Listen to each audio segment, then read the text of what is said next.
Hello, everybody, and welcome back to the Sanderlanche podcast. Today, we have read chapters 47, 48, and 49 of Words of Radiance by Brandon Sanderson, and we're going to talk about them. In those chapters, we get, I guess it's not technically the first date. We're told that they kind of went on a date already that we did not see, but we get the first date that we see of Shallan and Adolin. We get a flashback chapter from more of the wonderful, amazing things that happened in Shallan's childhood. It's just a delight every time. And then we get to some Shallan sort of like planning, I guess. I'm doing these backwards because the planning is the first just chapter. did them backwards. But yeah, we get Shallan kind of planning how she's going to go about some of these things and thinking about stuff. So anyway, I'm Data, and with me today is Jack? And Joe. No Jaymee this week. Nope. There are things happening. She's busy. What can you do, you know? Life goes on. But you've got three of us here. I'm sure everyone will feel great about that. Hang on to something, everybody. The Sanderlanche is about to begin.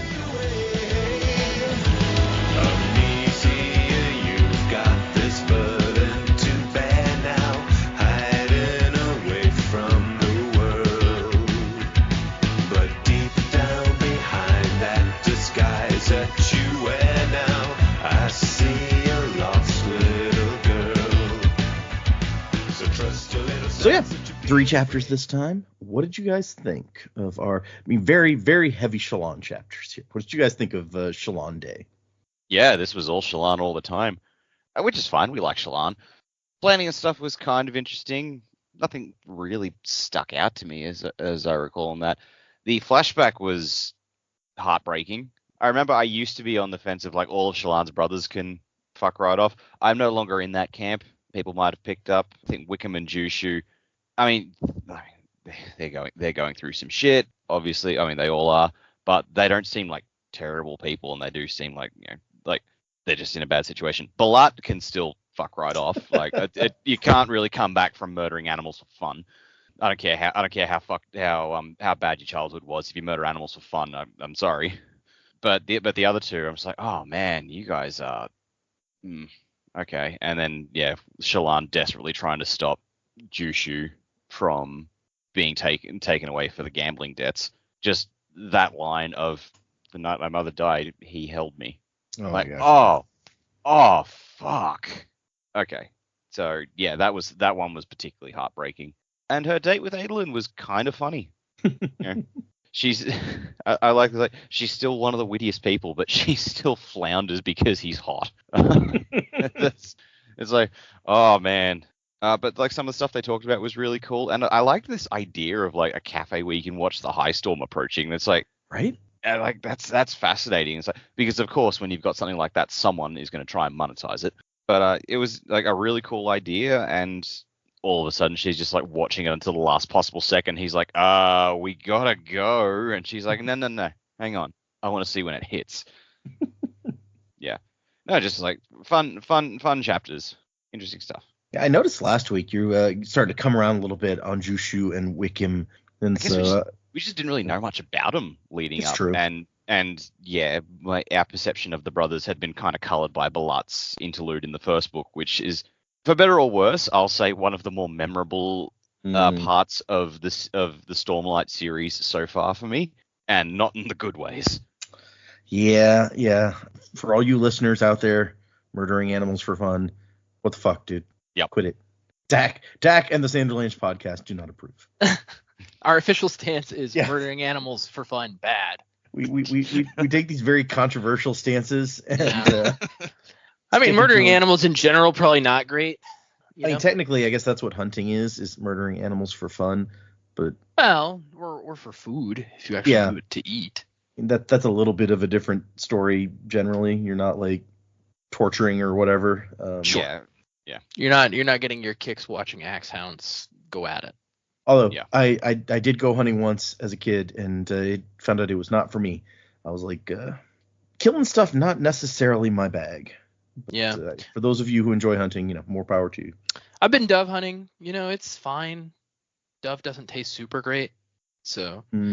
But that's primarily like I would only go hunting to actually like eat the meat.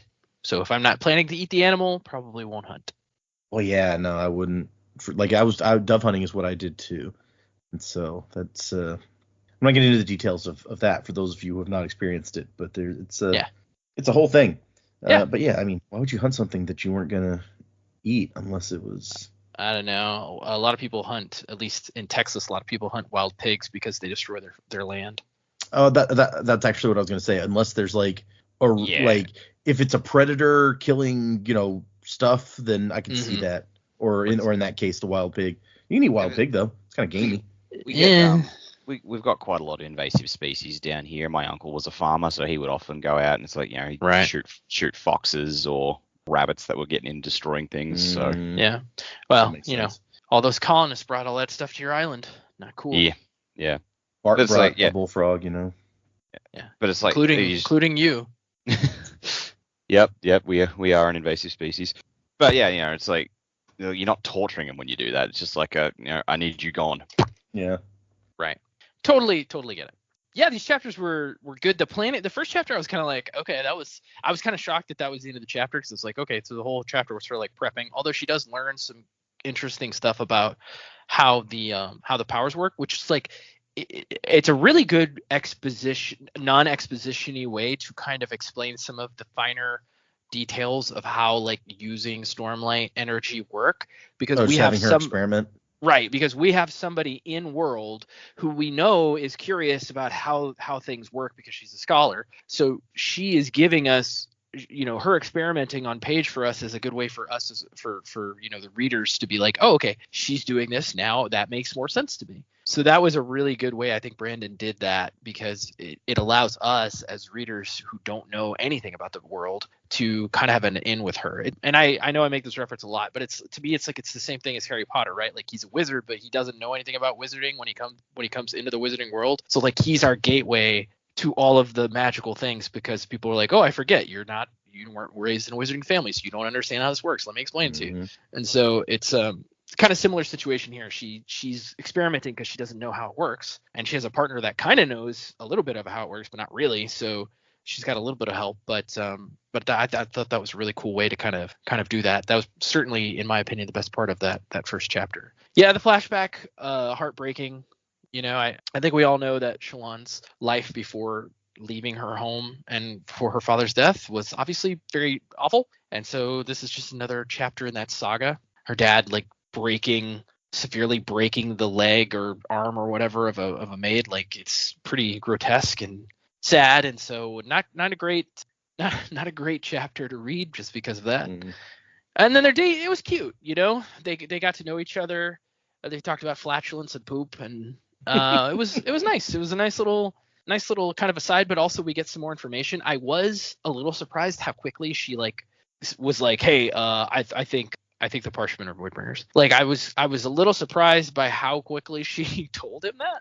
But hey, we gotta get some story progression, I guess. But I kind of agree with Dak. There's a few things like their first walk together or whatever. There's a few things in this story that are being left off page, and we're getting good information in the chapters that we're reading. But at the same time, like I feel like if you're gonna have a long book, and you like there's some scenes that we aren't getting that we probably would want more than some of the scenes we are getting, if that makes sense. And so maybe their first walk was super uneventful. We'll never know. But it is interesting to me like what gets left in and what goes on the cutting room floor, if he ever wrote those scenes, because I'd like to think he did. Like I'd like to think he wrote a lot of the scenes that he didn't include in the book, and maybe it was just like an editing thing where it's like, yeah, that doesn't really fit here. This is a weird kind of spot to put this. I can't tag this to the end of the chapter, so I'll go without. Like, or maybe it's pacing. I mean, you've already been saying the pacing is kind of slow, so right. And so maybe he was saying that, maybe his editors were saying that. It's like, hey, you got to pick up the pace here.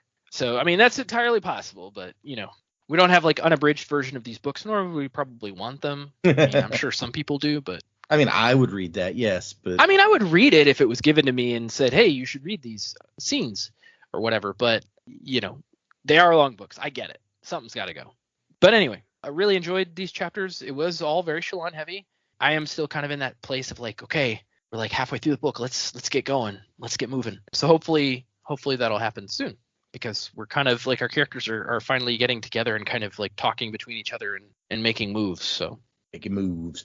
I like what you said about Shalon being like, I guess, like an audience surrogate here to learn this stuff because we don't know it, she doesn't know it, and it's an interesting difference to this entire series actually, because nobody knows, like the magic has been gone for hundreds of years, so nobody who's discovering the magic knows how to use it, and it's not like probably in Yasna Mistborn, was the one who knew the most. That's true. Yasna got it probably a little bit before anybody else. She has the temperament to study it. But in Mistborn, Vin had Kelsier to introduce her to how everything works. In Elantris, he at least had books, and he already knew how to draw like the basic aeons because they used them for like language or whatever. So he had at least something to help him a little bit. And what else? What other stories? In Warbreaker, Vasher just knew shit. He taught Vivenna some of the stuff. And in White Sand, Kenton was already very familiar with sand mastery, even if he wasn't particularly great at it. So this is maybe the first time where it's just like all of our characters go in knowing almost nothing about the magic and having to figure it all out as we go, which I kind of like that in some ways, like the fact that they have to take like this scientific approach to figuring things out. That's something that I'm fond of, is watching them try to science out the magic. Well, it's different too, like you said, it's something different. Like not all the stories is the magic like laid bare for everybody to understand. I think the closest one, like you mentioned, is probably Elantris, because it's like for a long time they didn't really understand that they could still do the magic. Mm-hmm. So then when they realized that, they're like, oh, okay. Magic. Also, they'd eaten all the books that they found, so that made it harder. Yeah, delicious books. What can you do? All right, let's get into these 3 chapters. We start with Feminine Wiles, and the epigraph is, "Yet were the orders not disheartened by so great a defeat, for the Lightweavers provided spiritual sustenance. They were enticed by those glorious creations to venture on a second assault." So, wow, okay. I don't know what that means, that the Lightweavers provided spiritual sustenance, but apparently it was good.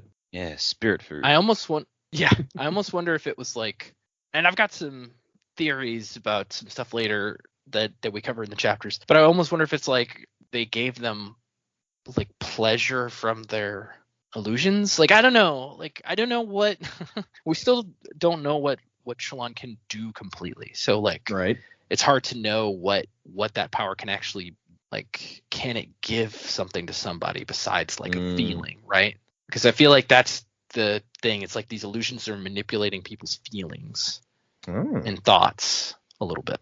In my mind, it was just like they use their illusions to put on a play or something. Yeah. Well, but we also know that part of her power is she hasn't figured out how to do it yet, but she can also, like, I don't remember what the word for it is in this world, transmute stuff. Like she can change things. Soul casting? She could soul cast. She just doesn't know how to do it yet. So that's true. Yeah. Maybe they just made them all some tasty food, but it was spiritual in some way. Yeah, I don't know. So she's in her room talking to Pattern, and she's like, these maps don't make any sense. And she's got a bunch of maps from like the old days, the Silver Kingdoms, she says. But back then they hadn't discovered the modern techniques for cartography. So the maps are all a little bit weird. And whatever country made the map is bigger on the map than it actually is compared to everybody else. And she's trying to figure out where Urithiru is. And none of the maps seem to know, or at least, like, she says that the country that makes the map puts Urithiru, like, not too far away, but definitely not within the country. And it's always in, like, mountains or maybe just hills. And she's like, how could they not know where their capital city is? Like, the center of the Knights Radiant. And Pattern's like, I don't know, maybe a lot of people heard of it, but few visited it. And she's like, what? The map makers too? And the kings who commissioned the maps? Surely some of them had to have been to this important city. And then Pattern is looking at the stuff that's written on the maps, and he's like, oh, there's patterns here. And he starts kind of reading. She's thinking, oh, that's funny. Yeah, stuff's written in the Dawn chant. He'll never. And then Pattern starts reading bits of it. It's like, Beharden King, something I don't understand. Order, maybe. Map, yeah, that would make sense if that said map. And she's like, holy shit, you're reading that? And he's like, well, yeah, it's a pattern. You're reading the Dawn chant. Well, not well. And she's like, Beharden? Maybe that's Bejerden, Noadon himself? And Pattern's like, Bejerden, Noadon? Why do you have to have so many names? And you remember when Dalinar ran into a guy in his vision that he thought was Noadon, he called him Noadon, and the guy's like, what, who? And then he remembers after, it's like, oh, that's like an honorific name. And Shallan explains to us that his original name wasn't considered symmetrical enough, so the Ardents gave him a new one hundreds of years ago. It's like, we don't like that name. It doesn't sound good to, like, the history books, so we're going to rename you this. Yeah. He's like, but I like my name. Nope, too late. It's not holy enough, so we're going to give you a different one. Yeah. And I love, as the discussion continues, Pattern begins to get outraged because he's like, but that one's not symmetrical either. And she's like, oh no, the H can stand in for any letter. Like, we write it as the symmetrical letter. So when you're writing Noadon, it would be Nodadon, but then you make a mark over the letter to indicate that it's pronounced as an H. He's like, that doesn't make any sense, which he's not wrong. Yeah. Like, you can't just pretend a word is symmetrical when it's not. And she's like, oh, An umlaut does not make it symmetrical. And she's still like, oh my gosh, we have to see how much of the Dawn chant you can translate, because this is the untranslatable ancient language that we've never been able to figure out. And he's like, I just postulated based on some of the stuff in the cities above, but those aren't in the Dawn chant. He's like, well, yeah, but one script is derived from the other, obviously. It's so obvious that no human scholar has ever figured it out. And he's like, well, you guys aren't good with patterns. And then she pulls out a book by Ali, daughter Hasweth, a Shin scholar. And it says, Urithiru was connected to all nations, and at times our only path to the outside world, with its stones unhallowed. So this is like, I'm gonna do some theory crafting, like, ahead of the predicament section. So just the way that sentence is structured and the way that it's described, Urithiru, like, to me, it sounds like, is this like a traveling city? Is it like in the sky? Is it like an island that floats in the sky or something? Or, the bottom of it looks like a cloud, but it's actually not. Like, I don't know. It just, something about the way that that's written makes me think, like, any city can have access to it. And then if you go a little bit farther in this section, they talk about, like, traveling, and she's like, so you can travel. There's gates to, like, these to it in these different places. So then I was like, so first I thought floating city, and then I was like, wait a minute, or is it in the cognitive realm? Like, the entire city's in the cognitive realm, so you have to travel there through, like, a perpendicularity. That makes sense. Yeah, because, like, as we know, back in Scadrial Era 1 times, with the Sexy Drifter and all that, it's like they're like, yeah, it's a center of, like, Roshar's a commerce. It's like a center of commerce. So, like, was it well known, but we're far enough in the future now that it's no longer known about perpendicularities and traveling between them or whatever. So, like, near each of these cities, they said Urithiru's right here on the map because that's actually where the perpendicularity is. Or is there some kind of, like, sky bridge if it is an island in the sky? Which I keep saying that one because I like that idea better than just traveling through a perpendicularity and being there. I like the idea that it can move, because we've already seen in one of the interludes that they do have giant animals that they live on. So, like, in the water. So, like, it's totally possible that there could be a giant beast or island in the sky. Just saying, sky eels, could be a giant sky eel. That'd be cool. Sky Eel City. I feel like we talked about sky eels for, like, at the beginning of the first book, and then we've really never talked about them again. They've come up once or twice, but yeah, not often. Giant sky eel city. I like the idea. Don't come up in the narrative enough. Yeah, it's true. But I like either of these theories would make it hard to, like, put it on a map, a normal map. So I like the way that that works. Yeah, and Urithiru, like, the meaning of the word is actually giant sky eel. Like, it's the name of the sky eel. That'd be pretty sweet. If you notice, Urithiru also symmetrical. If you take the each thing into account. Look at you. What I was going to point out was, if you'll remember all the way back in the very first thing that we were, well, not the very first, the prologue to The Way of Kings, where Seth is murdering the king. He talks, or in his internal monologue, he's thinking about how, like, they're not supposed to walk on stone, like stone is holy or whatever, and so, but he's forced to walk on it. And you see here that this Shin scholar is talking about, at times, our only path to the outside world, with its stones unhallowed. So it sounds like Urithiru has stone, but it's not holy in the same way that other stone is, and that makes it okay. Sky eel stone. It's actually scales. Also, random fact, Stones Unhallowed was the placeholder name that Brandon had for a long time for book 5. Oh, wow. Ended up being Wind and Truth in the end. But Does that mean book 5 would go to Urithiru? It could be. We found it. We finally found it. Only took 5 books. We actually needed to dig through the shattered plains. It's underneath it. Oh my god. We had to ride a chasm The whole time. down the chasms into Urithiru. The chasm fiends know the way. We had to ride the sky eels and fight the chasm fiends. Ooh. You can't crab at thee on a sky eel. Those aren't crabs. I mean, you could, but should you? You could say crabs ahoy if you're about to reach the giant crab monster to fight it, I guess. Yeah, crabs ahoy, 1,000 crabs delicious. Okay, so the conclusion Shallan draws is that maybe the Shin scholar was not talking metaphorically. Maybe Urithiru is connected not by roads. Some of the maps don't have roads leading there at all. But how do you get to a city if not by roads? I mean, Joe has had a couple of theories. Noadon said he could walk there in the Way of Kings. So yeah, and the walking part makes me, which is why I think more perpendicularity, because you could walk to a perpendicularity, go through it, and then walk through the cosmic realm. And she's like, Yasna said Urithiru is not on the Shattered Plains. But what if a pathway to it is here? Not a normal path, but something like it was a city of surge binders, of ancient wonders like shard blades. And Patter's like, shard blades aren't a wonder. Somebody doesn't like shard blades, which is also what Syl doesn't like. Yep. Mm-hmm.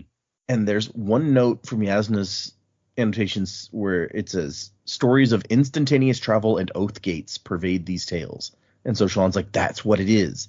She thinks that there's like a gate that can give you instantaneous travel here somewhere that can lead there. Bum, bum, bum. Skybridge.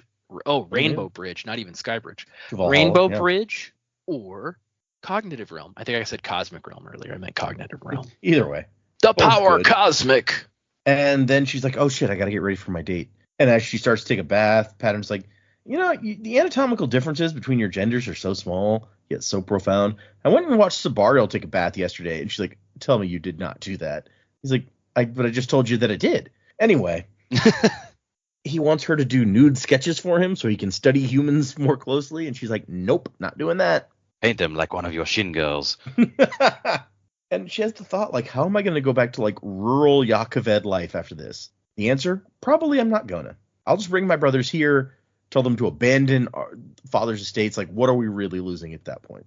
And because she lost her span reed, it's on the bottom of the ocean, she's arranged for, like, a new span reed to be delivered to them, but it's going to take weeks if it can arrive at all, because Yakoved's in the middle of a civil war. So shit is messed up. And then she's trying to figure out, like, how do I need this alliance with House Colin. So I got to make this thing with Adolin work. But how? It was time to go woo her betrothed somehow. The novels made it seem easy. I also like that as she's leaving the house, she looks through like an open doorway and there's Polona and Sabariel like getting massages. Or no, Polona's getting massage. Sabariel is just like laying down eating sweets while somebody recites poetry in the corner. It's giving me hedonism bot vibes. It's very hedonism bot. Yes. It's like, oh, sweets with poetry. Not a good hedonism bot voice. Jambi, pour some chocolate all over me. Oh, yes. Oh, hedonism bot has some of the best quotes, I must say. Sometimes I think they overdo him a bit, but on the whole, he's pretty good. I mean, yes, it is. That's the thing, is you got to hit that line, right? Like, he's called hedonism bot, so there are like no limits, which means that you can go over the top. Yeah. Hedonism bot has no limits. You'll find him and make him do pleasurable things. Let us cavort like the Greeks of old. You know the ones. You know the ones. I'll be upstairs putting batteries in things. She's thinking about what a weird, like, how odd Sabariel in particular is, that like he seems like this great businessman the way he was explaining stuff before, but he also seems like just lazy. And also she's been looking through his ledgers and they're all a mess. How can he be so smart in some areas but let his ledgers just go to pot like that? And so she's going to work on that for them. They're paying her lots of money, so she's going to do something for them. Gaz and Vatha are waiting out there with Sabariel's coach, which one of my favorite moments is when it's like she felt bad about asking to borrow the coach, but Polona's like, oh no, I have my own, and if his is gone, then he'll have an excuse to not visit people when they ask, and he loves that. It's just it's great. So Shallan got a coach for herself. The slaves, like one of her slaves is here to act as footman, and he's happy. She's like, you tell me if you weren't, right? And he's like, yeah, sure. Meanwhile, Vatha and Gaz are there to be her guards for today. And Vatha's kind of grudging. Like, I mean, you've kept your bargain. I'll give you that. The men are happy. But Vatha himself is bored. All we do every day is sit around, collect our pay, and go drinking. I mean, I get it. It's like I gotta have some kind of purpose other than just like sitting and drinking. People are going to get in trouble doing that kind of shit every day. Yeah. It's like when it's an old adage. It's like the devil's idle hands are the devil's playthings. Or I was about to say the devil's hands are idle playthings. That's a different Futurama episode. That's a slightly less old adage. Yeah, that's a Futurama episode title. If you didn't know. Good episode. Yeah, one of the greatest. One of the greatest. I think the last of the original. I was about to say run? it's the last of the original run. Yeah. I think. I don't think it didn't air until it went to Adult Swim. I don't think. I don't think it originally aired on Fox. I don't remember. Classic. It's a good one. I like him. Like, she's like, most men would consider that an ideal profession, and he's like, most men are idiots. And her comeback is nonsense. By the law of averages, only half of them are. And he's like, I suppose we're gonna have to ride on the top. And she's like, thank you for offering. And Gaz is just amused by all of this. Like, I think he's found himself in a better position than he ever could have hoped, like a couple weeks ago. So he's just going for it. Yeah. Oh, we're so glad things are going well for Gary. God. Yeah. Finally, Gary gets his due. Yeah. Everything's coming up, Gary. We're all just like, oh, you're still alive. Yeah. That guy. So really, I know it's never going to happen, but wouldn't it be great, just wonderful, if at the meeting with the Parshendi, they're all meeting, and like it's obviously going not well because Eshonai and the others in Stormform are going crazy and everything. And Kaladin thinks quickly, grabs Gaz and says, "Mighty Parshendi, please take this as a peace offering," and holds it. And Eshonai's like, "Well, I could use a snack." I can see like Rock pulling that. Oh, mighty Parshendi, please take this man. So Shallan decides to use her carriage ride to experiment with Stormlight. First, she wants to change the color of her hair, and she just tries it, picturing it, and it doesn't work. And she's like, why do I have to draw this? Like, I don't understand. The pencil doesn't even show the color. And Pattern says, it shouldn't matter, but it matters to you, and I don't know why.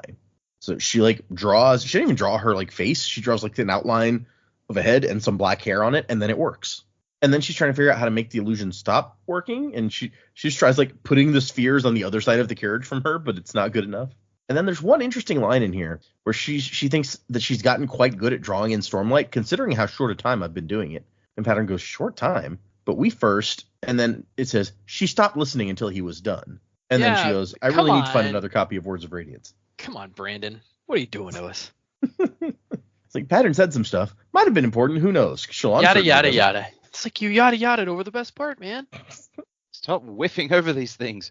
And next, she draws a picture of Sabariel, and she manages to recreate him exactly as in the picture. And not even, it's like, she says the details are perfect. The folds in the skin, the little hairs, stuff that she couldn't possibly have drawn because it's so small is a perfect in the image. But he doesn't move, and she's like, nobody would mistake this for a living thing. Like, it's clearly not breathing. The muscles don't move at all. It's detailed, but it's like a statue. And Patter's like, well, I mean, a statue made of light. She's like, I mean, I didn't say it wasn't impressive, but still, like, these images will be useless if I can't give life to them. But then, hey, important breakthrough, I feel like. She figures out how to get rid of the image by sucking the Stormlight back in. So she can retrieve some of the Stormlight to be used again. Very useful. Yeah, we didn't know this was, I feel like we didn't know this was a thing before. No, in the beginning of this chapter, she didn't know how to stop doing it. And so she figured out, but I mean, all the other characters, like Seth doesn't talk about it. Yasna doesn't mention it. Kaladin doesn't talk about it. I don't think Kaladin probably doesn't know he can do it. Yeah. I mean, he doesn't make holograms either, so who knows exactly if it would work the same way. That's a good point. Maybe he's expending it and it can't be gotten back. She's been trying to talk to Navani, but Navani has been avoiding talking to her, and Adolin comes up with some thoughts about that in the future chapter. And then she thinks about, like, making herself look better for her date with Adolin. She's like, maybe I can he's seen me before, so I can't be completely different, but if I could just enhance things a little bit. And then she feels conflicted, like, but if he agrees to marry me, if he agrees to marry me, and it's because of lies, like, how would I feel about that? She'd have to rely instead upon her feminine wiles. She wished she knew if she had any. That's the end of the chapter. Me dad's a muggle. Me mom's a witch. Nasty shock for him when he found out. I mean, yeah, you could almost say that. Like, Aelin doesn't have any magic powers. Shallan has freaky magic powers. That we if know. they get married before he finds out, that could be a bit of a shock. He might have magic powers. We don't know. Yeah, fair. Not that we know of. He has a magic sword. But, that's true. You know. Ancient wonder, my ass. Next chapter, no more weakness. We cut back to 3 years ago, and her brothers are looking through her sketches. They're like, hey, these are really good. You're better than Mom ever was. And Wickham is actually looking better.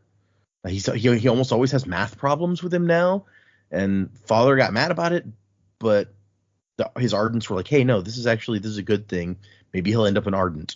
And Balat has been getting letters from Aelita, so that's progressing also. Like, Shallan is making a difference here. And Wickham kind of teases him about the girl, and he starts getting, like, anger spren are coming up, like he's getting mad. And dude's like, oh, man, you're really touchy about the girl. And then they get into a thing where Shallan, they kind of egg Shallan on into making some quips about love. There's the one line where her new tutor or whatever says that she speaks her mind too much and it's not a feminine attribute. And of Wickham's like, that hasn't stopped any of the women I know, but okay, whatever. And so they get into it. Love, Shallan says, is like a pile of chul dung. Even as we try to avoid both, we end up stepping in them anyway. And Wickham's like, deep words for a girl who hit her teens precisely 15 months ago. As they compare love to other things, Wickham is like, love is like a Herdazian surgeon. And she's like, how? He's like, I don't know. You tell me. I'm seeing if you can come up with something. Both leave you uncomfortable? No. Oh, the only reason you'd want one is if you'd taken a sharp blow to the head. And they start like just throwing random shit out to see what clever stuff she can come up with. We won't go through it all, but it's a fun little game that these siblings are playing. It's kind of cute, a cute moment for them, especially with how crappy their lives are. It was an Arrogant Worms song that did the same thing. It's just like they would say, our love is like such and such, and then it's like, oh, that's actually not a good thing.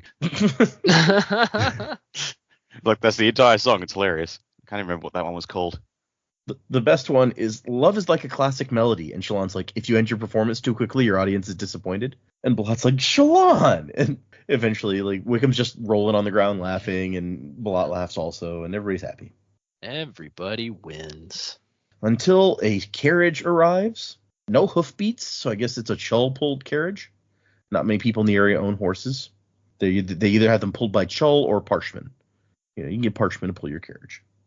And as Balat heads off to see what's up with this carriage, Wickham he says, I was wrong about what you're doing. I see through it, and still it's working. Thank you. And then he gives her this pouch, and he says there's blackbane in it. If you eat it, it paralyzes you and your breathing stops. I've carried those for the better part of a year. The longer you have them, the more potent the leaves are supposed to be. And I don't need them now. You can burn them or whatever. I just thought you should have them. So if you remember in that last section, he was talking about how like all the whole family was going to hell, but he wasn't going to be around to see it because he was going to be dead by then. And now we know what he meant. Yeah. I was wrong about you. Joe, Thank I you. guess. I was wrong about you. Thank you, sister. Here's a plant that can kill you. Yeah. It's a symbolic gesture. Here's a plant. I was going to kill myself with it, but now I give it to you. Is this the same thing that Kaladin had in book 1 that he was hanging on to for a while? It is. Yep, the Blackbane. Yep. Blackbane! Got another theory about the old Blackbane at the end. Okay. Ooh. And so as we get back to the house, it turns out that their other brother, Jushu, has been dragged back home by some guys who say that he owes them money. His credit is your credit, Bright Lord. He promised us you would pay his debts. And their dad is like, well, then he lied. You were supposed to be writing our outer holdings. You were supposed to be checking on our lands, not dining with thieves and gambling away our wealth and good name. And their dad just goes, he's yours, and storms out.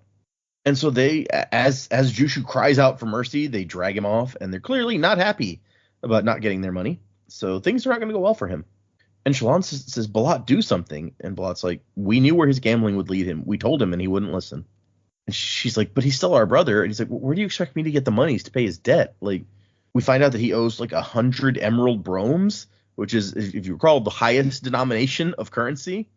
So it's a lot of money that he owes. And so she goes after her dad, and her dad's like, nope, not changing my mind. I can't afford it. We don't have that kind of money. And even still, like, basically he deserves what he's getting is where we come to. And when Shallan kind of makes a comment, like, because her dad's like, I'm going to make House Devar a force in this princedom. She's like, what, by bribing favor from supposed allies using money we don't have? And that pisses him off. I mean, anything pisses him off at this point. Well, that's true, but we've been a wet fart 2 houses over would piss him off.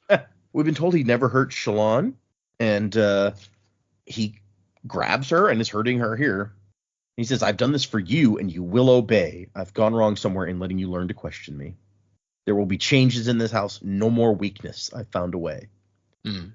She says, please stop. And he looks down, and as if he's seeing like the tears for the first time. And then he looks up towards his rooms, and it says she knew he was looking toward Mother's soul. He dropped her and said, you're confined to your rooms. Go and do not leave until I give you permission. And she's thinking, like, Father actually looked like he wanted to hurt me. He's changed so much. And then remembers what the stranger had told her. Keep cutting at those thorns, make a path for the light. And so she goes to her brothers and says, like, Balat sees that she's crying. He's like, did he hurt you? I'll kill him. And she's like, no. Balat, give me your knife, the one that Father gave you. It's worth good money. I'm going to try to trade it for Jushu. And Balat says the same thing that her dad said a moment ago. Jushu built this pyre himself. And she tells him that's exactly what Father said. And Balat realized, like, that's what Wickham said in the previous chapters. Like, Balat is becoming Father one step at a time.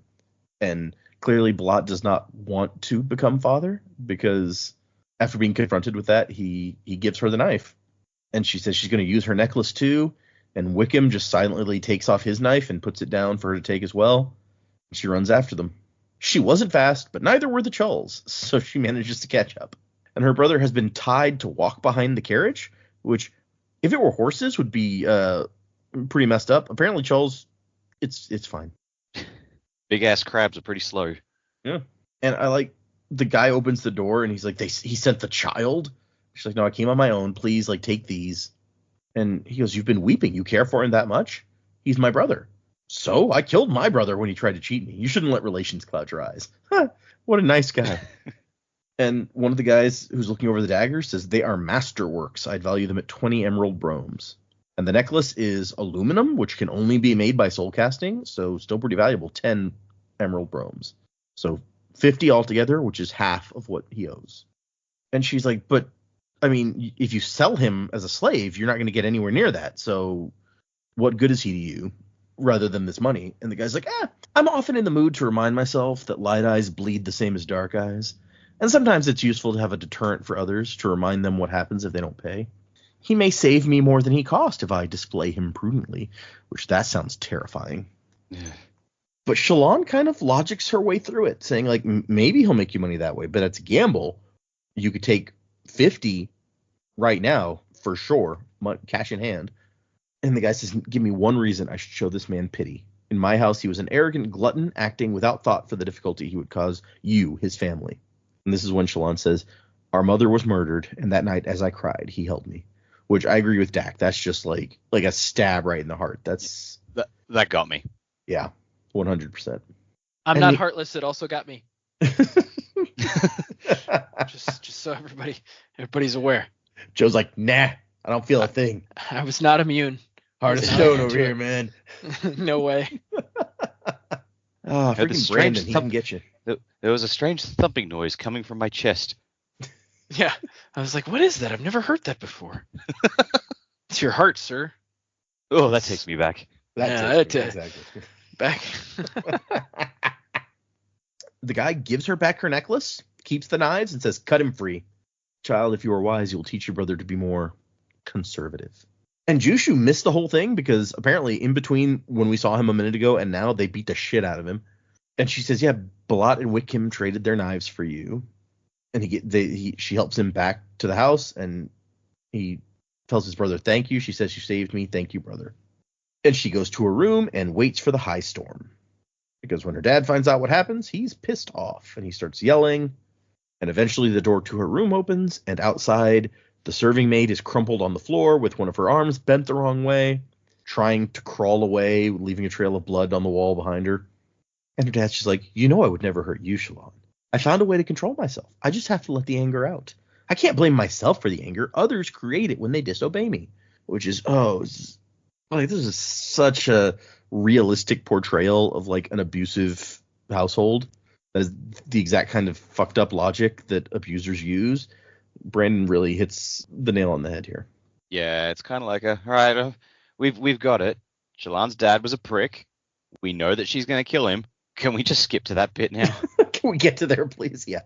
I would not want to have to punish anyone else because of you, Shallan. It's time. No more indulgences. If we're going to be important in Yaakoved, we cannot be seen as weak. Do you understand? And she nods, and he's like, good. Thank you. Running his finger through her hair. And that's the end of that chapter, which, jeez, it's so creepy. We get one image of Azish public servant drawings, is what it's called. The folio page shows contemporary designs out of Azir, civil servant outfits. The styles have deeply influenced all of Azish fashion. So apparently their civil service outfits just influenced the rest of their fashion. Their civil servants are that cool. And this may be the folio that we see Adolin reading in the next chapter. It's not entirely clear, but He's like, oh man, I got to get me one of them big ass hats. yeah, right? I mean, pretty sweet hat. And the cloak or whatever. I mean, yeah. Oh yeah, I like the cloaks. They look cool. Yeah. 49 is our last chapter, watching the world transform. Still talking about the Lightweavers. These Lightweavers, by no coincidence, included many who pursued the arts, namely writers, artists, musicians, painters. Considering that the order's general temperament, the tales of their strange and varied mnemonic abilities may have been embellished. So it seems like the Lightweavers as a group were not only good at art, but had mnemonic abilities, so the ability to kind of copy things, kind of like Shallan has when she sees something and can draw it really well. Yeah. Man, I'd like to see what kind of light weaving takes place with music. Like they said musicians, so I'm like, how does that work? They like play a tune and it like gets in your brain and makes you do stuff or makes you feel stuff. I mean, I guess it's no different than like rioting or soothing, but it's using a specific art form to do it. Maybe. It makes me think of what Hoyd did when he was playing the song for Kaladin, and Kaladin like could see the ship in the smoke. Oh, that's true. Yeah, maybe that's what he was doing. He was light weaving. Yeah. Although we haven't seen any indication that Hoyd is a Knight Radiant or something, but that's I think Hoyd can do all the think. things. I think that's like one of my ongoing theories throughout this whole series is that he's like gathering all the powers. Well, he failed at becoming an Elantrian. We know that much. Yeah. Well, you win some, you lose some. He'll be back. Yeah, he'll figure it out sometime, right? Maybe. So what we're saying is Dazzler from the X-Men is a Lightweaver. Transforms like music into light or sound into light. There's a name for that. You hear sound and like see colors or whatever. Synesthesia. Yep. Synesthesia. I was in a play one time where I played a kid who had synesthesia. And then it's a pretty depressing play actually. He has synesthesia, and then it's in the 80s, so he gets AIDS from a blood transfusion, and then he dies. Oh, yeah, no, that's Fun times had by all. Right? What the hell? Yeah, it's called The Yellow Boat. We did it as a one act in high school, and I won Best Actor for it, but it was pretty depressing. Nice. Well, there you go. You depressed everyone so well. Being depressing. Yeah, if there's one thing I know how to do, it's depress people. It's on my resume. Depressor extraordinaire. Hey, if that's what's needed, there you go. Yeah. You need to depress somebody, you know who to call. For some reason, when you say it like that, I think of it as like depressing a button.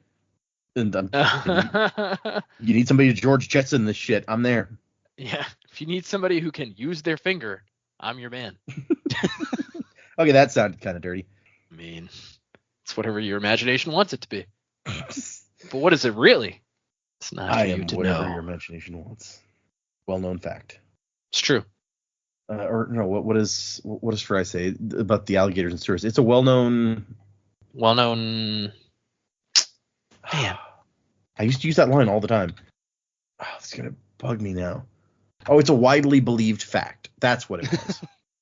I like when I searched for fry, well-known alligator, it comes up with several recipes for how to fry alligator. So I wasn't finding that. Okay. Anyway. Sure. So we're back to Shallan, who she spent the last chapter getting ready for her date. Now she's going on her date. She's at a place in the outer market, which, if you remember, the outer market is like the market outside of the war camps, where all the people from the different war camps mix together. And there's a restaurant or a cafe, I guess, kind of up high with a patio that looks out towards the east, towards the origin, which makes her feel a little bit uncomfortable because, you don't usually build stuff like that. Patios are always built facing away from the storms, not towards them. And the master servant recognizes her without needing to hear her name, and it's like, here you go, over this way.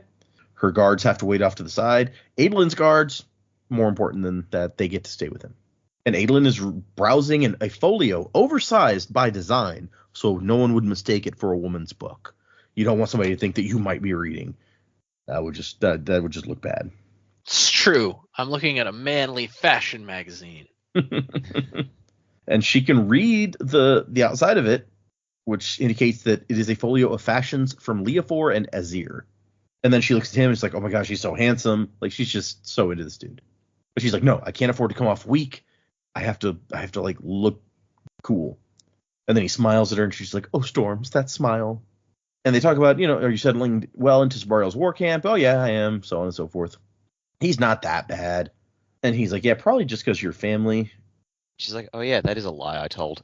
Yeah, all right. Yeah. Uncle Sabariel, right.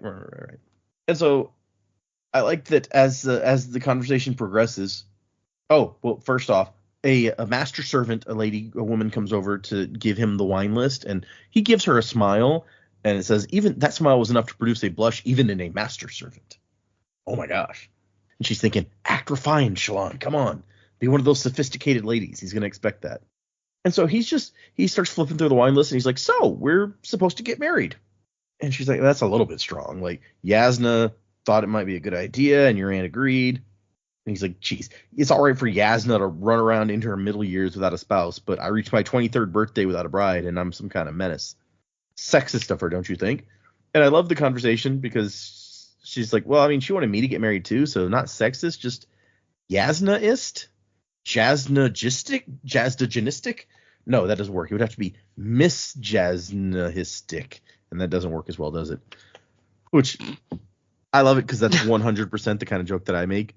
So it's a good one, and it's also, that should be her super name, Miss Jasnanistic.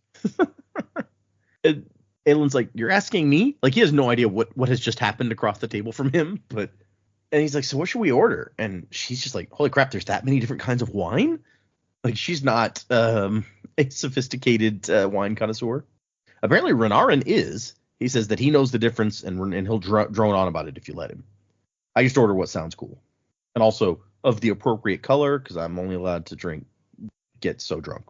He says, which is silly, because there's not going to be a plateau run today anyway. And she's like, well, how can you be sure? And she says, well, my war camp isn't up, but also they never come this close to the high storm. She's like, wait, what? High storm? Yeah. Should be coming any time now. You didn't know? And she's kind of freaking out. He says, oh, I wondered why you didn't ask. I just assumed that you'd heard of this place already. Apparently, this is a new fad. You sit here and watch till the storm is almost on top of you, and then you scurry back and go into a shelter to avoid the storm. And he's like, you look pale. And she says, it's natural. Oh, because you're a Vedden? No, because I'm always at the edge of panic these days. Oh, is that our wine? Yeah, just casual. So casual. And she's thinking, like, be poised, damn it. And she tries to avoid looking out towards the east. But and he points it out when we get to the end of the chapter. It is such a weird change from this Shallan, who's terrified just being out here, to the Shallan at the end who's like, I want to stand out here and watch till the last possible second. She's an odd duck. The servant brings the wine, and he watches her ass as she walks away. And Shallan kind of like, she raises an eyebrow at this, but thinks like he didn't seem to notice that he did anything wrong. Not great. Mm-hmm. And Adelin is exactly what I would be like in this situation where he's like, I know you're supposed to like swish it around the wine and taste it and stuff, but no one has ever told me what I'm looking for. And she's like, bugs, maybe? No, my food taster would have spotted that. I feel like this is Brandon 100%. He's just like, I don't know why you do this. Yeah, I think I've heard that Brandon doesn't drink, so he may be in that same situation where he's like, I don't know. I don't drink wine. I don't know. I've never had a taste for it. Yeah, wine's not my thing. I've tried wine a couple times, and I'm not a fan either. Every now and then, like some champagne maybe, a little bit, but like maybe like on a New Year's Eve or something. But other than that, I've never found a wine that I can really tolerate. I like a mulled wine. That's really nice. I don't think I've tried mulled wine, actually. I don't drink as a rule, but just because I don't like the taste of it. For you guys who have heard me say I don't drink before, and now I'm just like, I've tried some stuff. I'm willing to try stuff. I've just never found something that I like. Yeah, it's the same thing with me and eggs. Every year I try eggs, thinking maybe I like eggs now because I like the smell of eggs. But no, I still don't like eggs. That's funny because we went to a restaurant not long ago, and I was like, generally I don't like enchiladas. Mm-hmm. And I was like, you know what? I haven't tried an enchilada in a couple of years. Let me get like their sampler with like 3 different enchiladas. Maybe I'll like one of them. Pretty much still no, not a fan. Yeah. But I also don't particularly enjoy candy corn. My wife likes it. Ew. Every year I'll try one and be like, maybe I like candy corn now. No, still don't really like it. Somebody in one of my Discords made a joke about bringing to the convention like those the pumpkins that like the candy corn pumpkins. Oh yeah, if you ever wanted a disgusting thing in your mouth, that would be it. Yeah. And everyone was like, oh, what is wrong with you? And he's like, yeah, no, that was the joke. It's horrible. Yeah, they're terrible. It's okay. Back to the thing. Shalon actually likes the wine they end up with, so it works out. And then she's like, you know, stop being dumb. Like, get him talking about himself. Guys love that. She remembers that piece of advice from books. And so she's like, oh, tell me about plateau runs. And apparently they have guys who just stand on top of big towers with enormous, like, spyglasses looking for chrysalises. And he has a story about this time that he basically got the chrysalis single-handedly. And he starts talking about how, you know, him and his dad jumped across the chasm and they were fighting. This is obviously before the end of the last book. And she's like, oh, isn't that so dangerous? And he's like, yeah, but we're shard bearers. We have strength granted by the Almighty. And so we have greater responsibility to protect our men with that strength. And she's like, oh, so brave. Like, she's really trying to get into like what she's supposed to be acting like here. And he says like, yeah, so I was left alone and I had to wait for the bridge to lock down. I was defending this all by myself. And he pauses and she's like, I'm supposed to ask what happened next. And she goes, what if you need to poop? He's like, well, I put my back to the chasm. Wait, what? What did you just say? I like how he was expecting her to ask what was next, so he already had it queued to go. Oh, yeah. And he's like, wait, poop? Did you just ask about my ass? And he's just like, no woman has ever asked me this before. And she goes, yay for originality. Sorry, I can't talk. And then she thinks Yasna would be displeased with me. What a date this is. And so he's like, I mean, yeah, so every battle has like a flow and you get breaks all the time. You aren't resting almost as much as you're fighting a lot of the time. So when a shard bearer pulls back, they check his armor for cracks, they give him something to eat or drink, and you know, you that thing that you were talking about. We don't like it's not a good topic of conversation. We don't really talk about that. And she goes, that's exactly why it is good conversation. I can find out about wars and glorious killing or whatever anytime. The grimy details, nobody writes those down. And he's like, it does get grimy. I can't believe I'm telling you this. You can't really wipe yourself in shard plate, so someone has to do it for you. And then sometimes you just don't have time. And he trails off, and she's like, and he's like, I'm just trying to determine if you're secretly Wit wearing a wig. This is something he would do to me. Oh, now we got to see that. Wit shows up wearing a wig. Classic Wit.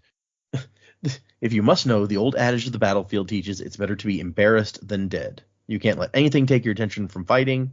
So yes, I, Adolin Colin, cousin to the king, heir to the Colin princedom, have shat myself in my shard plate 3 times, all on purpose. Yep. You gotta go when you gotta go, man. Yep. Yeah. And he's just like, this isn't really going the way it's supposed to, is it? And she goes, is that a bad thing? And he thinks, and he's like, you know what? No. Actually, this is kind of awesome.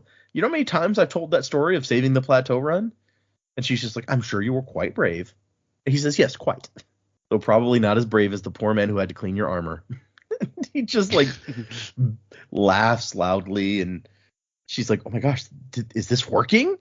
Like, am I feminine wildsing? This is crazy. What, asking if your husband to be is a shit machine? And he's like, okay, what else? What dirty secrets do you want to know? There's tons of stories not in the official histories. And she's like, what about the chrysalises? What do they look like? And he's like, oh, I thought you'd want to know about the chafing. Finally, somebody who cares about the chafing. Oh wait, no, the chrysalises. Oh, Yeah. man, I thought you were the whole package. You cared about my poop and my chafe, but I guess not. Oh, poor Adolin. Someday. So they start talking about the chrysalises, and she sketches out several different creature chrysalises, and she's like, maybe we can use the shape to like sort the chasm fiends into a family of other similar animals. And the one that he says is similar, she goes, oh, that's a great shell from the seas around Marabethia. The people there feed criminals to them, I'm told. which I'm pretty sure we heard that story before, like eyes of blue and red or whatever. Yeah, I remember that. And she says, but those are an aquatic species. They only come onto land to pupate. The point that she eventually makes here is that with how many of these things they're killing, like they're not hunting them. They're waiting for their juveniles to show up and then they murder them and take she says that you're systematically destroying their entire juvenile population. Have fewer been pupating lately? And he's like, yeah, we think it might be the season. And she's like, or it might be that after 5 years of harvesting, the population is starting to dwindle. Animals like that don't have predators normally, so you losing that many in that short space of time, that could be catastrophic. And he's like, without the gem hearts that we win out here, then like we wouldn't be able to keep the army out here. We wouldn't be able to feed them. And she's like, well, she's like, I'm not telling you to stop. This is something that needs to be researched. Because just as an example, what if you could raise them to juveniles like people raise chulls, and then instead of getting 3 a week, you could breed and harvest hundreds? And he goes, that would be useful. What would you need in order to make that happen? She's like, wait, I wasn't saying not me. Like I'm just the idea person. Come on. But then she decides to kind of turn it to her own needs because she wants to get out on the Shattered Plains to look for Urithiru or the path to Urithiru. So she's like, oh, well, I would need to get onto the Shattered Plains. See an adult chasm fiend, ideally capture a juvenile to study. And he goes, okay, well, all of that is impossible. But Father did promise Yasna that he'd show her a dead chasm fiend, so maybe. But it'd be super dangerous. And she's like, I'm sure you can protect me. And he looks at her expectantly, and she goes, what? Well, I'm waiting for a wisecrack. She's like, no, I'm serious. With you there, I'm sure the Parshendi wouldn't dare get close. And he smiles, and she goes, I mean, the stench alone. Oh, my gosh, it's great. And she has to, like, calm herself as he smiles at her, and she's like, oh, my gosh, those eyes. And then she goes, careful, Cabsall took you in easily. Don't repeat that. And then Adolin confides in her that we've got this meeting with the Parshendi leaders tomorrow, so maybe the war's going to stop. Yeah. I'm sure that it'll happen. Yeah, we're halfway through the book. Sure. And then mostly, like, we kind of summarize it, but mostly he explains to her, like, everything that happened in the last book, essentially. Because she's behind on what the hell is going on around here. And she's like, oh my gosh, he's actually confiding in me. This is amazing. And he talks about the duel that he's going to have. He needs to figure out a way to get the important high princes like Sadius into a duel. And that's when she brings up, like, did you know what Yasna was working on? And he's like, what, another volume of her father's biography? And she's like, no, it was about the Voidbringers. And he goes, she didn't even believe in the Almighty. Why would she believe in Voidbringers? And Sean's like, it's kind of complicated, but she had evidence. How hard do you think it'd be to convince the high princes to get rid of their parshmen? He's like, wait, what? Yeah, I mean, parshmen, just, get rid of them. And he's like, impossible, basically, or maybe really impossible. And she talks about how she needs to talk to Navani, but Navani's not taking her calls, basically. And Adolin's like, I mean, she doesn't want to believe that Yasna's dead. You represent, like, that truth to her. You're going to have to give her some time to grieve. And Shallan's like, I don't know that this is something that can wait. And so Adolin offers to talk to her himself. And she says, that's wonderful. And there's a moment where she's just like, I'm going to kiss those lips someday. Yuck. And then stuff, like, people start stirring on the patio, and she realizes, oh, right, the high storm. That's a thing. And she gets up to, like, watch as the storm wall approaches. And, like, the parshmen come out and start dragging the furniture off so it doesn't get thrown around by the storm. And gradually, like, all the other people start leaving the balcony except for her and Adolin. And meanwhile, Adolin's like, Shallan, we got to go. Like, we can't keep standing here. They're going to close the doors if we don't go right now. And finally, he drags her off, and they close the doors, and the storm hits. And she goes, see, there were 6 seconds between the doors closing and the storm hitting. We could have spent that much longer out there. And she's like, you were terrified, and yet, you like, now you want to stay till the last moment? You're not like anyone I've ever met. And she says, it's my air of feminine mystique. That's a term we use when we're feeling particularly erratic. It's considered polite not to point out that you know this. But apparently during the storm, they get separated, men in one room, women in another room. So that's the end of their date, pretty much. He says that maybe we can talk more about all the stuff at the feast next week. So we've set up a future date. That's a good sign. All the women in the room where the women are supposed to hang out, not fans of Shallan, courting the most eligible bachelor in the kingdom, but also they've probably all dated him already anyway. So, and she sits down to stuff her face with sweets and plan how to sneak into Amaram's house. And that's the end of our chapters. So we'll move into predicaments. We have 3 chapters again for next time. So I'll give you the titles, and then you guys tell me what is going to happen. Where are we going from here? What are we doing? I meant to address it at the beginning of the episode, but I'll bring it up now before we get to the end and everyone tunes out. We will not have a new episode next week. I'm going on vacation. It may be a 2-week break. We're going to try to throw an episode together between the time I get back from vacation and when it needs to come out, but the timing may not work out. So a 1 or 2 week break after this, just to let everybody know. If I like to put that at the beginning of the show so nobody misses it, but I forgot. So I'll put it here instead of at the very end, where after we finish predicaments and stuff, people may tune out. So there you go. I'm going on a cruise to Canada and New England, and I will be gone for a bit. So we're taking a little break. The next chapters are 50, 51, and 52. And chapter 50 is called Uncut Gems. Chapter 51 is called Heirs, as in Heirs, people who are inheriting a thing. And chapter 52 is called Into the Sky. Maybe that's about Joe's floating here at the Earth. That would be fun. What do you guys think? Where are we going? What's coming up in this book? We are now 54% of the way through, so we're past that halfway point. Where are things going? Uncut Gems is a movie I have not seen, so I don't know how Adam Sandler figures into this. If Adam Sandler shows up in this book, I would be impressed. I mean, he could play Lopin, maybe. I like how you're saying shows up in the book. He can't play Lopin if he's in the book. He has to be Adam Sandler. Okay, that's a fair point, yeah. No, Wit's going to show up to like this meeting with the Parshendi, and it's not Gaz who gets offered up as a sacrifice, it's Adam Sandler. That would certainly be unexpected, yep. Yeah, so I get the feeling that, I mentioned it in this episode, it's like we can't really do more with showing Shallan's dad is just the worst person in the world. So I wonder if, these flashbacks are going back several years, but I feel like there might be a bit of a time skip coming up in them and getting closer to like 1 year ago or a year and a half ago, or whenever. When did Shallan set out on her journey to find Yasna? Oh, she was traveling for 6 months, and then it can't have been more than like a couple more months since then. I don't think. She had to travel across she traveled on a boat for a little bit. We don't know how long they were in Carpronth. I don't think, at least a few weeks. Yeah. Like she was following Yasna for 6 months before she finally caught up to her, and then setting that up. So it's like, I feel like, cut this all short. I feel like Shallan's dad doesn't have long left in the flashbacks, for one reason or other. So I feel like we're going to see that event, because we'll have to cut to Shallan getting inspired to find Yasna, setting all that up, and maybe we'll see the Ghost Bloods in the flashbacks coming to talk to dear old dad. So yeah, I think we might be coming to a head on Lynn Devar, and finally just getting past his general worst person in the world-ish. His general life. Yep. His just yeah. So I look forward to that, and I think that will be coming soon. Present day wise, Aelin has thrown out that the meeting with the Parshendi is tomorrow. If Brandon hand waves this, then I'm going to be pissed. No, I don't think that will happen. So you said we haven't got that long before the end of this part, don't we? Yeah, we got 1, 2, 3 episodes left. 3 episodes? Yep. 3 chapters. 3 episodes. That's 9 chapters, actually. So. Oh, okay. So it's not quite as soon as I thought it was. Okay, well, yeah, so the meeting is tomorrow.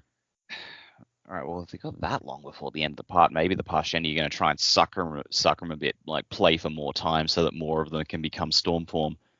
But yeah, like I think this whole meeting with them is gonna go pear-shaped in some way, but yeah, maybe the Parshendi will play it a bit cooler. But I do think that they're going to get confronted on the assassin. It's like we had nothing to do with that.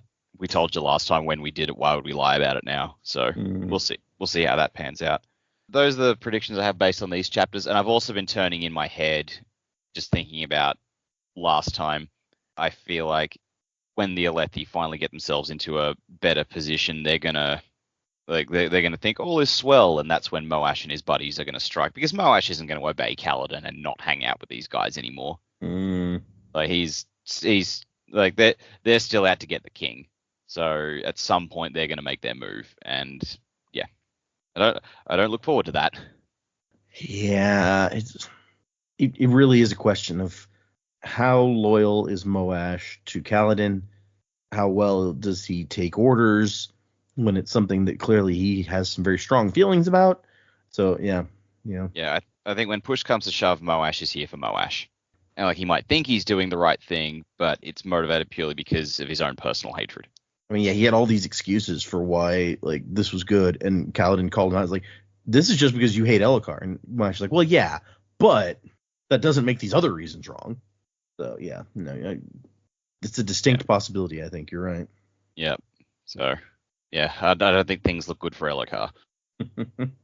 Oh, Elhokar, we hardly knew ye. We kind of know him. It's fine. We know him okay. Yeah. Like I don't think he's the best person in the world, but I don't think he deserves what Moash and his crew have planned. Yeah. Yeah, that's fair. Let's see. Uncut Gems. I don't know. I can only think of that movie, which I know this book predated that film, but I can only think of Adam Sandler and a very like anxiety-ridden film because the whole movie just makes you be like, oh God, what's going to happen next? And so I couldn't say specifically what that would be about. I mean, by title, I would say that Uncut Gems makes me think of like chrysalises that like haven't been cut, right? Because they talk about how they cut the stones into the currency and all that stuff. And so that's the only thing I could think of when you say Uncut Gems. But how that actually plays into the chapter, I don't know. I don't know if it's literally Uncut Gems or a metaphor or what, but I'm not sure. Heirs is the next one, right? So I mean, we've got the Colin brothers and Elhokar. They're all heirs of the Colin family. So maybe it's about them in general. Again, not sure. We haven't had like a straight up just Dalinar perspective in a while, so it makes sense to have Dalinar or Adolin or somebody on the Colin side's perspective. Mm-hmm. But again, not sure of what the actual content of that chapter would be. And then Into the Sky, I don't know. I guess Seth jumps into the sky real high, or can jump into the sky. Maybe Kaladin's gonna learn to jump into the sky. That'd be sweet. It makes me think of that song from Frozen, Into the Unknown, which it's not a great thing to think about because it gets stuck in my head. Yeah, it's okay. So yeah, I just based on those chapters, I always feel like this is such an exercise in defeat because it's like I don't know. Because a lot of times it's like a line, it's like a single line from the chapter, or like if it's not that, the chapter's not really about what the title is, so it's kind of hard to figure it out. As far as my predicaments, I talked earlier in the episode how I think Urithiru, I've got those two different ideas that it could be like a floating city, or you have to go through the cognitive realm to get there, and so you have to travel through a perpendicularity, which would make sense. There's no road, So I've got where we're going, we don't need roads. Yeah, exactly. I wish we had a flying DeLorean. That'd be sweet. If Doc Brown pops out in like the middle of these chapters, I'm gonna lose my shit. That's gonna be so cool. He's the he's secret just path like to Urithiru flying DeLorean. Yeah. He's just like Kaladin, it's your kids. He's like my kids. And so that's my Urithiru thing. What was the other? There was a little tidbit in the chapters that's like, oh, I've got a theory on that. Now I can't remember what it was. Oh, I remember. Yeah, so in the flashback with in the flashback thing with the leaves, I feel like that's how Shallan's gonna kill her dad. I don't think she kills him with the shard blade. I think she kills him with the leaves. Right? Like he finally goes too far. She holds on to those black bane leaves, and that's how he dies.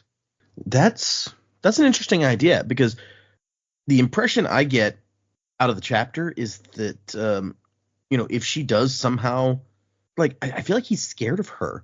And maybe he's right to be, given that we know that she kills him. Yeah, well, she's scared. He's scared of her, I think. Which they haven't. And this is just my working theory. I know we haven't talked specifically about this in the episodes before, but my working theory is like when her mother died, like that's when her powers manifested, and I don't know if she got the shard blade then or if she got it later, but like at some point she used Stormlight. Killed like a whole party of people pretty much, and that's how her mother died. Oh. And so her dad put her up on this pedestal after that because he's like, she's my ticket to like power, right? Because she has a power that other people don't have. But then she kind of went into shock afterwards, so it's like he can't really manipulate her into using it because he's afraid it'll send her over the edge, and then who knows what she might do to him, so it's kind of like they're on the edge of a knife of her entire childhood because he doesn't know like what's going to happen with her. And so that's kind of been my working theory for her mother's death. But her dad's death, I feel like I don't know when she gets the sword. I don't know if she got the sword when she was a kid or if she gets the sword later. So I don't know if she gets the sword before her dad dies or after her dad dies, or maybe her dad had the sword somehow and that's where she got it from. She got it from him. But yeah, I think her brother giving her those leaves was not like a small, like, it wasn't just the, hey, I'm not going to kill myself. Here, you have these. I think it's going to come into play because I feel like that's to get the idea across that her brother was going to kill himself. You could have done that anyway, right? Like you could have said he could have had that knife and been like, yeah, I've been planning to kill myself with this knife, right? But he specifically had an item that we know gets more potent the longer it like hangs out, and he gives it to her. He doesn't throw it away. He gives it to her. So I feel like that's got to be important to the story in some way. We got a Chekhov's gun being set up, is what you're thinking. I feel like, yeah. Because I feel like that's got, like I said, it's got to be important to the story somehow. And maybe the importance of it is not just like her brother didn't kill himself. It's got to do with something else. It makes perfect sense to me. We know that she kills her dad somehow, so right. Maybe that's how it's a way. Yeah. Also, interesting tidbit. I'm not sure. Maybe it's just coincidental, but like both of the people that we know of that have Spren besides Yasna, so Kaladin and Shallan have dealt with these leaves before. Don't think there's any connection there. Probably just coincidence, but interesting. And so there's another little piece, but I don't know that really fits in the same way. Yeah, I'm trying to think of how those, unless the Spren the Spren didn't seem to have anything to do with Shallan getting them. No. Or Kaladin for that matter. So yeah, no, I don't know. Yeah, I don't think they're connected. I just was pointing it out. Yeah. All right, fair enough. Some interesting thoughts. Maybe we will see. I mean, as was pointed out by Dak, it doesn't seem like we could possibly have that long, if given when this most recent flashback took place. Like, there can't be all that long left between where we are now in the flashbacks and where he must die. So yeah, well, it's 3 years ago. Yep. In the flashback. So yeah, I feel like I don't know how quickly he died and she left. It might have been pretty quick.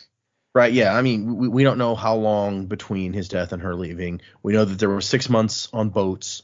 We know that her and Yasna stayed in I almost said Yakoved, stayed in Taravangian city, Kharbranth, for some amount of time. It was a decent amount of time. And then they took a boat and she had to travel across the Frostlands after the shipwreck. So yeah.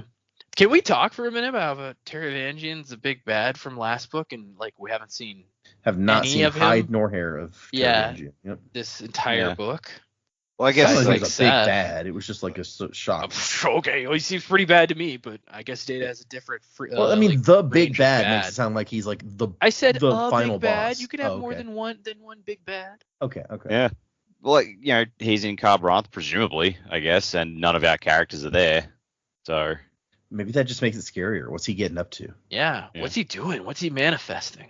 I mean, it also, like, Seth was a really important character throughout the majority of the first book and didn't show up for ages in this one. It's true also. And I guess by the end of book 1, he was our biggest in for Taravangian. Maybe Seth will show. I think Data said, like, the next set of interludes has a Seth one, so maybe he goes back to Kharbranth and Taravangian's like, did you kill him? Nope. What the fuck happened? What happened indeed? That I mean, I feel like that's a discussion we're gonna have to have at some point, right? Like, Seth went on a mission and he did not complete the mission. Yeah. No, can't be perfect 100% of the time. He's pretty shaken by the events, so. Yeah. All right, let's move into. We got some emails we can read. So we got a few emails this week, and I'm gonna read at least a couple of them here. We've still got one email that, actually it's a couple of emails that I'm holding on to until we get to the part that this person's prediction comes true on. So that's not too far off. But so for you out there, you know who you are and why I have not yet read your email. The first one is from Kate, and Kate actually, it's like a 3-part email here. So she sent, first, Dear Data, Jaymee, Dak, and Joe, I'm sitting at my work desk as I write this missive. My boss walked in just as I opened Gmail, and I'm grateful she didn't do it while Take It Back by Miracle of Sound was blasting on the speakers. I doubt she would have minded, but still I feel it's better this way. So I discovered your podcast not long ago, and I have been absolutely loving it. I told a friend in jest that you four were my best friends at work, but really, it's kind of true. Listening to your show has made the long days of data logging fly by. I genuinely look forward to coming to work because I get to hang out and hear your thoughts on Sander Genius. Currently listening to Hero of Ages because I'm book clubbing my way through it myself. I realize it's been years now, but the podcast is just amazing. Rereading the chapters and then hearing your thoughts, jokes, predicaments verily elevates the experience for me. I would have written sooner, but like a fellow listener I just heard you read an email from, I couldn't find your email address anywhere. How serendipitous that someone would raise this issue as I was beginning to think you didn't do emails anymore. Besides the deep appreciation I have for your enterprise, I wanted to share a few thoughts and stories of my first time listening so far. 1, I find myself validated by how confused everyone is about which power Rashek took at the well. I took some notes as I was listening, and I have 4 different entries, all contradicting the previous. Okay, so he took the power of preservation? No, of ruin. I can't actually remember what happens, so I'm looking forward to finding out with you. I think we settled that, right? It was preservation. It is preservation's power that he takes at the well, yes. Yeah. But ruin is but like under it was confusing, though. Yes, 100%. I can see why it's confusing. Number 2, love Joe's reading epigraphs verbatim. I think it's such a cool way of experiencing a book. It's hilarious, though, because in the first episode, when he announced he was doing that, my first genuine reaction was to go, Joe, no, ruin's going to change the words. Then I caught myself and decided to write to you. Does Joe still have that notebook? I wrote them on loose sheets of paper, so no, I threw them away. Number 3, I just don't understand the hate towards Alrian. I love her so much. Like, it totally makes sense to me that she might come across as a superficial, dismissive little puff, but I think we're not giving her enough credit. She's proven herself to be smart in the careful way she riots and gets herself out of trouble, for instance, with the bandits. She's actually supportive, like how she encouraged Vin to face the Ska, worshipping her in Book 2, offering insight into how they might react. And she generally cares about Breeze and, dare I say, people in general. Her whole thing at the end of Book 2, which I agree with Joe is not the greatest book, was to get her father to help Luthadel. In the words of Tindwyl, she's only the product of her upbringing. Anyway, despite my bewilderment at the hour, I honor your opinion. It sounds like a Bender thing to say. Don't blame me, blame my upbringing. Jamie's not here to defend her her Alrian feelings. Yeah, I don't know. I think we've just, like, you're not wrong, but at the same time, I think Alrian's primary, like, purpose, like, she wants her dad to help Luthadel because that's what Breeze wants, and she wants what Breeze wants because she wants Breeze to love her. Like, it's doing the right thing, but for a self-serving purpose. Yeah, maybe. If I'm remembering those chain of events correctly, anyway. Number 4, I also don't care much for Spook. I mean, join the club. She just did. Yeah. That's it for now. Super excited to join the Discord. It's just like, Spook, Orion, Moash. It's like we've all just got characters who it's just become like a fun running gag on the show to just hate on these guys as much as possible. It's true. Data, who's your character to hate on? I was about to say, do I have one? Yeah, That's a good question. Who do you dislike? Oh man, we might have to we might have to wait on that. If it was not someone, but it's a spoiler. I was about to say, if it was a Stormlight character, like, what if I said, man, I hate Dalinar, or I hate Moash, or I hate, because anything I said, you guys could take that to mean like, oh, this person does something bad later that makes. Yeah, what if he said Dalinar? Wow, that would rock our world. So I'm gonna have to wait on that. I don't want to even give sort of kind of almost potential spoilers. He's like, you know who I really fucking hate? Rock. What? What? He's a delight. No one can hate Rock. Yeah. I'm trying to think of someone from a book we've already Rock read. That much, but you know, Rock is great. I did mention when we were in Warbreaker, after the reveal of Denth and Tongfa being bad guys, that They fooled me so completely the first time through that on rereads now I just really hate them because I'm like, I Yeah. used to like you. Okay. How dare you? That's Yeah. fair. That's fair. Denth and Tongfa were fun when you didn't think they were evil. Yeah. Wasn't to the time of next. Tongfa. Kate, and then Kate has a couple other follow-ups that she sent. But go ahead, Joe. Did you want to? Oh, I said Tongfa, also animal killer. Yeah. Messed up. Yeah. True. Yep. Or him in that same basket. I was listening to another podcast. There's always another podcast the other day, which they're doing Warbreaker now. And they've gotten to parts where like Tongva's animals are mysteriously disappearing. And they were just like, I guess he's just losing them? Or is he like, loving them so much he's accidentally hurting them? Like, this is an of mice and men situation. And call him George. Yeah. So I'm like, oh man, I can't wait for you guys to get to that. Kate's second email, like a week later. Like, I just got to the part where Dak outlines his, quote, crazy theory that Vin is somehow spiked and that Reen is Ruin appearing to her. I love how he's like, yeah, I immediately dismissed that as crazy. I said that? I have no memory of that. You just dismissed it as crazy so fast that you don't even remember, see? Yeah.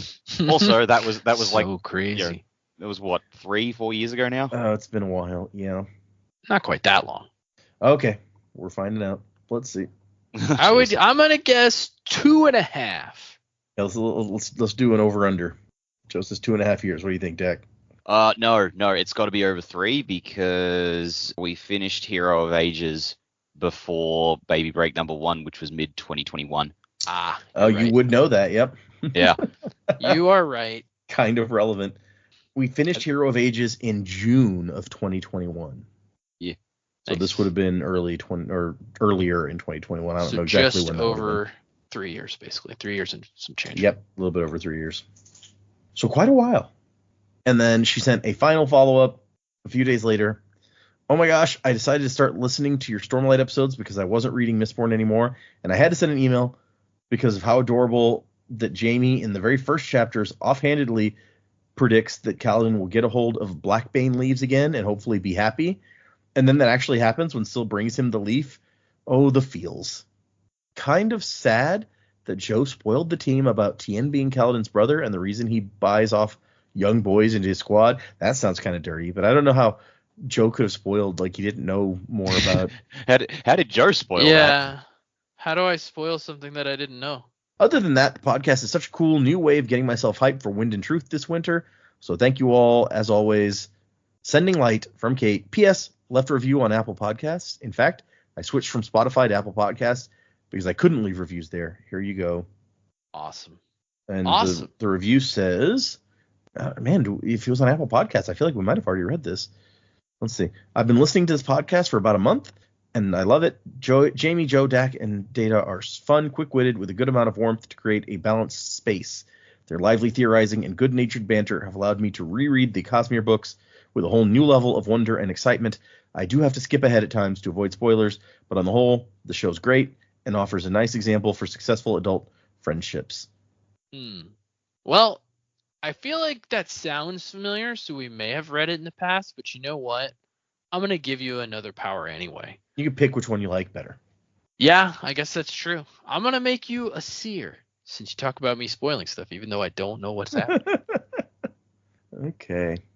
The other one is from, or another one. Like I said, we got a few. I think. You know what? I'm gonna read. I'll leave one other than the one with the future prediction. I'm gonna leave one more. Save one more for later, and I'll read this one from Kez. Kez. Kez. So it says, "I know why you're sad" is the title of this one. Hi, Sanderlanche podcast, and greetings from England. Aside from the Wheel of Time books, I haven't read any Branderson Sanderson works before. I hadn't read it. Not haven't. That would be weird. Hadn't read any before. Then last Christmas, 2023, I received the first 3 Secret Project books as gifts and flew through them over the rest of my days off work. Tress of the Emerald Sea and Yumi and the Nightmare Painter were absolutely incredible. The Frugal Wizard's Guide, not as much. In fact, it was pretty terrible. So I looked into where to start off Sanderson's other books, only to discover there are so many different recommended reading orders online. I took my chance with The Final Empire. Most start with that or with Elantris. Then I stumbled upon your podcast and followed your reading order from there and found my new favorite podcast too. I tend to read what you read per week, per day. So every day at work, I have your great show to keep me company for an hour and a half or so. And I've been thoroughly enjoying the banter, predicaments, all the random pop culture digressions, and Data's very knowledgeable, informative, and most importantly, hilarious retellings of the chapters. It's been great to read alongside you all. Kind of. You guys were nearly 4 years ahead of me at the beginning. And it's fun to hear some of my own predictions be guessed by some of you too, and to experience it with other first-timers with no idea where things are going to go. I just finished Warbreaker this week, my least favorite Cosmere book so far, pacing, and am just about to start the Stormlight Archive, so I'm very much looking forward to that. Anyway, keep up the great work. Wuzzing to the time of next. Colo, Kez. P.S. On a side note, your regular high praise of the Dresden Files made me curious, so I took the first 2 novels on holiday with me earlier this year, and Hell's Bells, I'm completely hooked, currently on book 9, so thanks for the heads up on that too. I'm Nice. glad. Wow. Yeah. Nice. I'm in book 7. I started rereading them actually a couple years ago, but then I stopped because other things took its place. So I've read through book 9 before. I was on book 10, but I haven't. I'm rereading them. I went back to the first one, and I'm on book 7 still. But I'm near the end of book 7. Book 7's a good one. Zombie Dinosaur. Spoiler. Glad you're enjoying the Dresden Files, Kez. That's awesome. And I'll agree with you. Frugal Wizard's Guide, not my favorite of the secret projects for sure. Dresden up 2 with the next book 18. 78%. Yeah, okay. About to say he has the percentage bars on his website too now. Yep. So that's nice. I appreciate him keeping us in the loop. Yep. I'm excited about this next Dresden one, but I could say that anytime there's a wait for the next Dresden one. So sure. That's not really an impressive statement. But yes, when he said the first 3, or when they said the first 3 secret projects as gifts, for some reason, maybe it's just because I disliked it so much, my mind skipped over Frugal Wizard and went to the 3 that are Cosmere, and I was like, you shouldn't read the Sunlit Man has some very serious spoilers for other things. So I was like, don't read that one first before any other Brandon stuff. That's crazy. But no, they didn't do that, so it's okay. Tress of the Emerald Sea actually kind of standalone. It's one of those things where it's like, if you know the other stuff, it'll make more sense, but you don't need to have read the other things to get to enjoy it. Probably true of Yumi too. Now that I'm saying that, but there are reasons that I have in my mind some prerequisites for reading Yumi and Tress and the Sunlit Man, and I won't say more than that because we don't want to spoil anything. So, okie dokie. Let's see. But yeah, when you eventually get to this episode, Kez, I hope that you've enjoyed the experience, and I'm sorry that you will have run out of new episodes as you're catching up to us. But I hope you enjoy Way of Kings. Thanks everybody for sending us emails. Like I said, we got a couple more I haven't read, so if you haven't heard yours yet, don't worry. But I love the conversation generating emails. Those are always fun. If anyone wants to send us an email, the address is thesanderlanche@gmail.com. This is the part where if you didn't know we had an email address, I let you know every episode. Just saying. You didn't know, but now you know. Yeah. Find us on Instagram and X and Patreon, where I am still posting my first reads of the Wind and Truth preview chapters. I'm still in the middle of Dragonsteel Prime, but those reads have taken a bit of a backseat, so we'll get back to that as I catch up on the preview chapters of Wind and Truth. So if you're interested in hearing my reactions to those as I'm reading them for the first time, check out our Patreon. Like our new patron this week did, at the ska level, we have Damon. Damon, you are a connector. You store duralumin or duralinium. I don't know. However you want to say it. Is the way to go. Yeah. You store connection. That's much easier to say. Yeah, connection's cool because, medallions and crap. Yeah, or one of the earliest things we read about that was like you can make people think that like you're friends with them. Yeah, I think it's an interesting power for sure. Yeah, I feel like there's lots of subtlety there we don't know about. Yeah, and because it was an unknown metal in First Era, like maybe not unknown, but like newly discovered, it was cool because we never got to see a full ferochemist try and use it. But no, Vin never handed some to Sazed and was like, hey, figure out what this does after she discovered it. Which, probably would have been a good thing to do, but hindsight. If I'm Vin, because that was Well of Ascension when she discovers duralumin because she uses that to chop Strapventure and his horse in half. But if I discovered a new allomantic metal, that would absolutely be one of the first things I would do, is go to my ferrochemist friend and be like, hey, see if you can figure out if this does anything for you. Yeah. Because this is a new, awesome, like, it was so useful for her. What if it would have helped him defend the city when he was, fighting in the siege? Yeah, it wouldn't could have probably, connected to, well, you might have been able to connect to, like, the blue guys, the Colossus. Well, maybe. But, I mean, the point is, like, it could have done anything. She doesn't know. It could have let him shoot eye lasers somehow. I don't know how you do Dude, that. eye laser ferrochemy, that would have been the thing. You have to save up your eye lasers so you can shoot them later. Wait, what? You gotta save up eye lasers. Oh. You have to shoot eye lasers back into your brain and melt it. That's how you save it. God. Wow. That's you gotta suck lasers into your eyes. Now we're talking. But yes, okay. So laser eye sucking. Sorry, go ahead. Thank you, people emailing. Thank you, patrons. You guys are awesome. Thank you, everyone who's just listening to the show with us every week. We appreciate you. Remember, for next week, we're reading 3 more chapters. That is chapter 50, 51, and 52. Well, I say for next week. Remember, next week we're not going to have a new episode. So you can read those chapters. We won't be here to talk about them next week. And potentially we may have a 2-week break. So just keep that in mind. I will try to keep updated on Twitter, X, whatever, and on our Discord. That's usually the first place that I announce stuff. Like I announced like a week or 2 ago on the Discord that, hey, we're not going to have an episode here in a couple weeks. So I'm going to be on vacation. So I will try to keep our social media platforms updated as we determine whether or not there will be an episode the week after next. But keep that in mind that there may not be. Yeah, but if you're listening in like the far future and you already see there's an episode after this, just know the podcast didn't end. If you're listening in the far future and there's not an episode after this, then something very bad happened. Yeah, hopefully nothing bad happens the date on vacation, but we'll keep you informed. Yeah. Now I'm worried. The future has me worried all of a sudden. But anyway, so yeah, check out the next episode when it does show up. 3 more chapters, 50, 51, and 52. Music by Miracle of Sound. And Wasing to the Time of Next.